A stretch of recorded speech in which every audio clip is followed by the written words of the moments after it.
산이에. 나 그, 딜라이 고민해보자. 산이.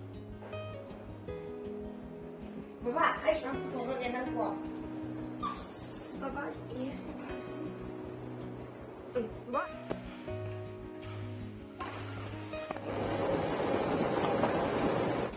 자, hai em tàu solo xe. Hello mèo.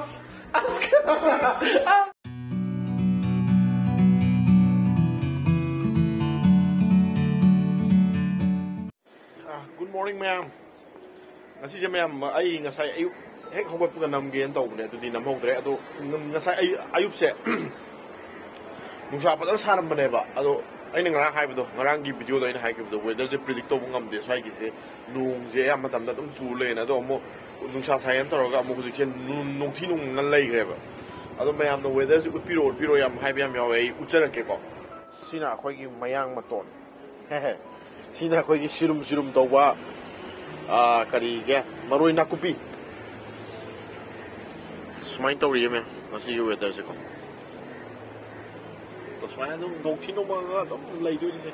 nung xa cái tàu em nung thi nung mà좀 ôi cái máy chạy ra được không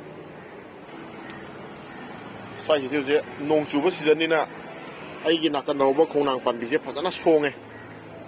mà nó song chân là mà xin mà na thì chọc rồi hình ngon cái lối may mà nung răng cái lối cụp sân cái mà rồi hình ngon cái đó lối sạp na sa đấy nó mà cụp sân cái này xin em cái gì weather condition ở đây mà khá tạm này yên mình là xin em mà ai sẽ có, phải nói yếm được gì cái đó tôi bảo sao nào sẽ tôi sẽ quy định ở đây, ý sao thì sum cái nó tàu cái này sum hay vậy yếm mà nó sum đây xem cái phát triển mới được,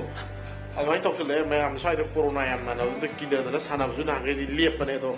nó sẽ đi ngắt sao nào cái nó thóc cái nó tàu đi, ở đâu cũng ngắt sao nào cái halaga sum đó nó sẽ đi special dish of này em, very special dish.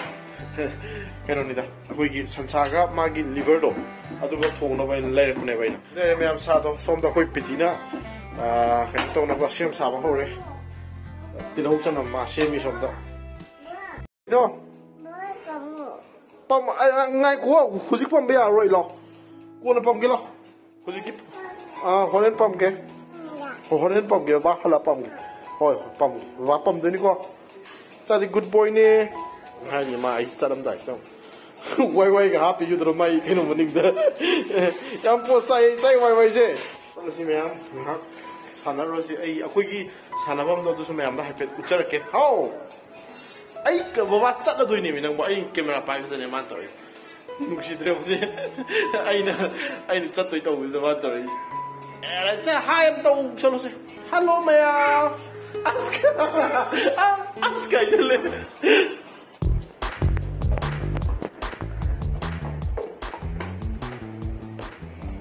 nung chỉ suốt rồi, weather sẽ, các anh thấy được không đấy? Scenery sẽ có mà khá đấy này to,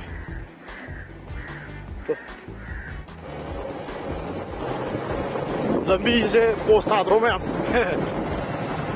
khôi sai thì nô, đâm sù lên bên này tàu rồi chứ,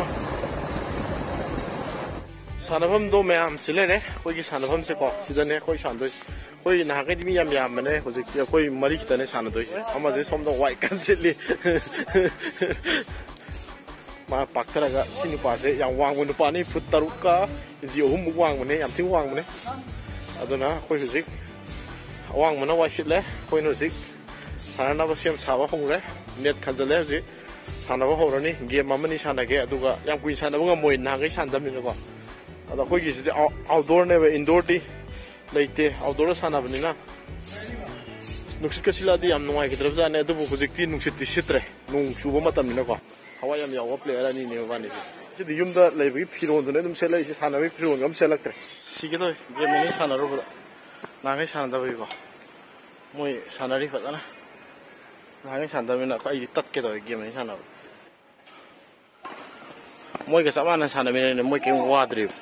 ai nãy cái chúng sản là đâu cái stamina nhau rồi ra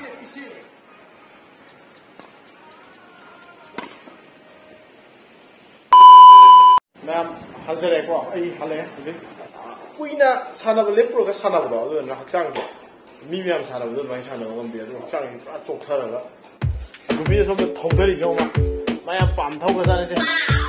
ya mày đi chơi đi xem ya mày ba beni de. Leyro se. Leyro. Le kayo. Wow. Yam tu na hay ba.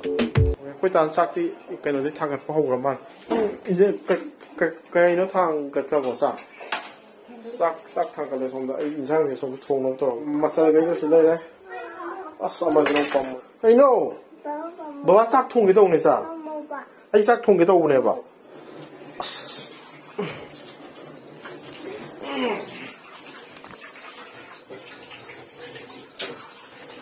Mà anh chắc còn đấy ông phạt ta là bằng mông giống thế này chứ hàng nó sẵn vào lần nó cũng vậy vậy sao nhỉ? Đã rất kịp rồi. Attention, pay attention. Cái attention này mà xin người thì có sai cái này thì cái nó sai được không? Ya sai rồi. Cái gì thế? Attention này ya sai đấy. Chẳng mà cái này một vài cam phong gì, cái nó sigea ni mấy chứ bộ, Naruto. Đến lại đấy mấy em masal to anh sai chút chắc cái hậu cái sắc lắm mà này à đấy mà sima hậu cái coi cái linh đan cái mấy sima mình vậy, sima, azeri kan cái sima hậu cái, xong đó này na sân cái sima hậu thôi đấy, sao mấy phong mà đi uống rồi cái hắn ra video mấy em năm năm đi được không? Đây thùng hộp giờ cái mấy em thùng luôn là cái gì sao em làm này ôi mình xin mày có người xin mà tôi phải yêu việc giang cái cam luôn đấy hàng kia em mà dễ ăn cái ăn hoa sữa này ăn dễ mình một cái giang cái bồi sân bia đấy bây giờ được biết cái lộc thôi ạ test tao cái tao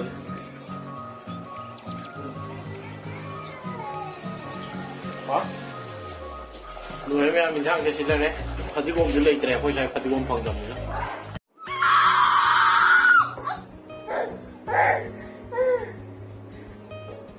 tàu của nó về tàu bị cái nó mà ngoài rồi tàu bị cái nó ngon à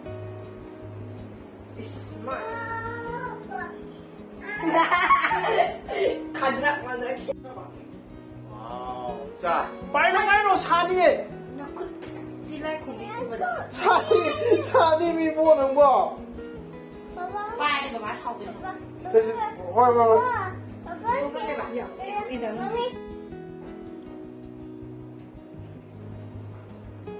bà ai sáng tôi có nghe nó bỏ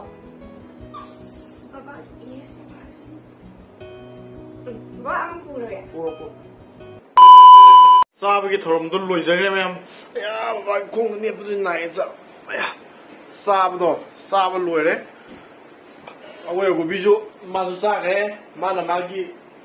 mai đi đâu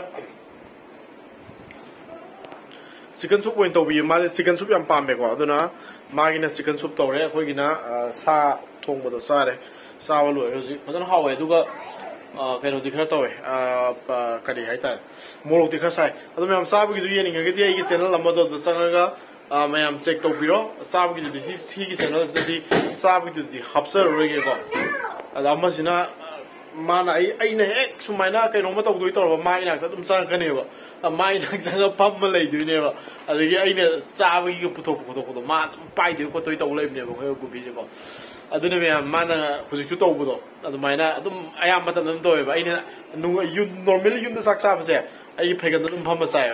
ma se adu ai kam se mana ko o to ne iro mo gum bo sa ga di ma se khara kai no to do ya de ba ai di mo ro sa ba ya dram ne ba duna ma ga sa min ra ga di ko adune to ri se za kai no to ju bo na do mo loi chakai ge gi no adu pai no no